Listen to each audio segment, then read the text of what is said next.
టీ20స్లో ఎదురైన ఓటమికి ప్రతీకారం తీర్చుకునే లక్ష్యంతోనే భారత్ వన్డే సిరీస్ విజయంపై గురిపెట్టింది. 3 మ్యాచెస్ పోరులో భాగంగా ఇవాళ 2 జట్ల మధ్య సెకండ్ వన్డే జరగనుంది. కార్డిఫ్ వేదికగా సాయంత్రం 5:30కు మ్యాచ్ స్టార్ట్ కానుండగా భారత్ ఇంగ్లాండ్ జట్లు దీంట్లో ఫైట్ చేయనున్నాయి. ఫస్ట్ వన్డేలో సంపూర్ణ ఆధిపత్యం ప్రదర్శించిన భారత్ ఇప్పుడు సిరీస్తో సొంతం చేసుకునే టార్గెట్తో బరిలోకి దిగుతోంది. మరోవైపు సొంత గడ్డపై ఫస్ట్ మ్యాచ్లో ఎదురైన పరాజయానికి బదులు తీర్చుకుని సిరీస్ను సమన్ చేయాలంటే పట్టుదలతో కనిపిస్తోంది ఇంగ్లాండ్.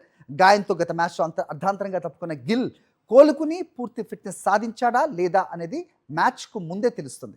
ఫస్ట్ వన్డేలో బ్యాటింగ్, బౌలింగ్, ఫీల్డింగ్ విభాగాల్లో అంతా రాణించిన భారత్ 1-0 ఆధిక్యంలో నిలిచింది.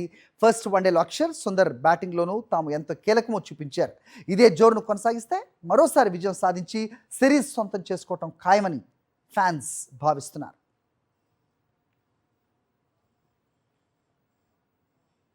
టీ20స్లో ఎదురైన ఓటమికి ప్రతీకారం తీర్చుకునే లక్ష్యంతోనే భారత్ వన్డే సిరీస్ విజయంపై గురిపెట్టింది. 3 మ్యాచెస్ పోరులో భాగంగా ఇవాళ 2 జట్ల మధ్య సెకండ్ వన్డే జరగనుంది. కార్డిఫ్ వేదికగా సాయంత్రం 5:30కు మ్యాచ్ స్టార్ట్ కానుండగా భారత్ ఇంగ్లాండ్ జట్లు దీంట్లో ఫైట్ చేయనున్నాయి.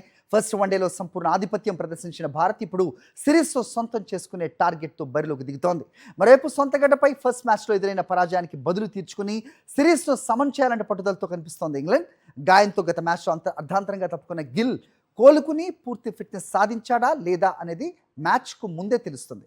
ఫస్ట్ వన్డేలో బ్యాటింగ్, బౌలింగ్, ఫీల్డింగ్ విభాగాల్లో అంతా రాణించిన భారత్ 1-0 ఆధిక్యంలో నిలిచింది. ఫస్ట్ వన్డేలో అక్షర్, సుందర్ బ్యాటింగ్లోనూ తాము ఎంతో కీలకమో చూపించారు.